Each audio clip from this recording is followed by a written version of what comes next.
अरब सागर में तैरते 5 शिवलिंगों का सबसे बड़ा रहस्य। एक ऐसा अनोखा शिवलिंग जो स्वयं अरब सागर में है। अरब सागर की लहरें शिवलिंग का जलाभिषेक करती हैं।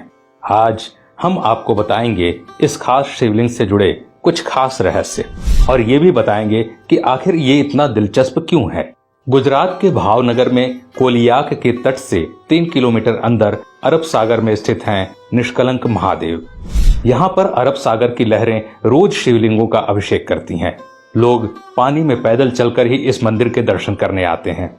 इसके लिए उन्हें ज्वार के उतरने का इंतजार करना पड़ता है। भारी ज्वार के वक्त केवल मंदिर की पताका और खंभा ही नजर आता है, जिसे देखकर कोई भी अंदाजा नहीं लगा सकता कि आखिर पानी के नीचे समुद्र में महादेव का प्राचीन मंदिर स्थित है। यहाँ पर शिव जी के 5 स्वयंभू शिवलिंग हैं। अब ये 5 शिवलिंग यहाँ आए कैसे? दोस्तों, इस मंदिर का इतिहास महाभारत काल से जुड़ा है। महाभारत के युद्ध में पांडवों ने कौरवों को मारकर युद्ध जीता था, लेकिन युद्ध समाप्ति के पश्चात पांडव ये जानकर बड़े दुखी हुए कि उन्हें अपने ही सगे संबंधियों की हत्या का पाप लगा है। इस पाप से छुटकारा पाने के लिए पांडव भगवान श्री कृष्ण से मिले। पाप से मुक्ति के लिए श्री कृष्ण ने पांडवों को एक काला ध्वज और एक काली गाय सौंपी और पांडवों को गाय का अनुसरण करने को कहा। यह भी बताया कि जब ध्वज और गाय दोनों का रंग काले से सफेद हो जाए तो समझ लेना कि तुम्हें पाप से मुक्ति मिल चुकी है।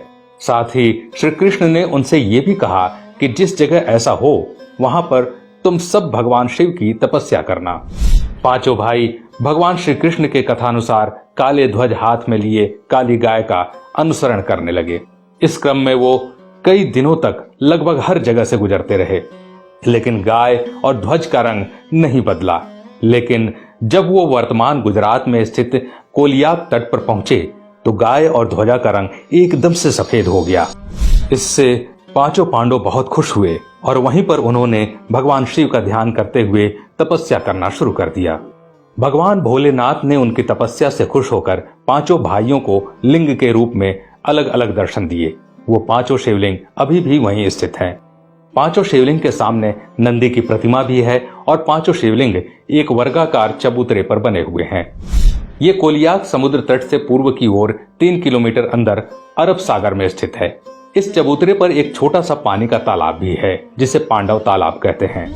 श्रद्धालु पहले इसमें अपने हाथ पांव धोते हैं और फिर शिवलिंगों की पूजा अर्चना करते हैं, क्योंकि यहाँ आकर पांडवों को अपने भाइयों के कलंक से मुक्ति मिली थी। इसलिए इस खास मंदिर का नाम भी निष्कलंक महादेव मंदिर है।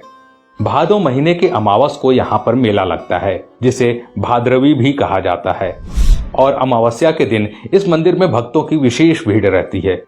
हालांकि पूर्णिमा और अमावस्या के दिन ज्वार अधिक सक्रिय रहता है, फिर भी श्रद्धालु उसमें उतर कर जाने का इंतजार करते हैं और भगवान शिव के दर्शन करते हैं। कहते हैं दोस्तों कि जब आप समुद्र तट से देखेंगे तो सिर्फ और सिर्फ आपको समुद्र के ऊपर पताका और एक खंभा दिखेगा, लेकिन जैसे ही ज्वार हटता है वो शिवलिंग और साथ ही साथ वो चबूतरा स्पष्ट रूप से दिखाई देने लगता है। दोस्तों, ऐसा भी माना जाता है कि आज तक समुद्र की लहरें न ही उस पताका को हिला पाई और न ही खंभे को और न ही शिवलिंग को, क्योंकि अरब सागर स्वयं भगवान शिव का जलाभिषेक करता है।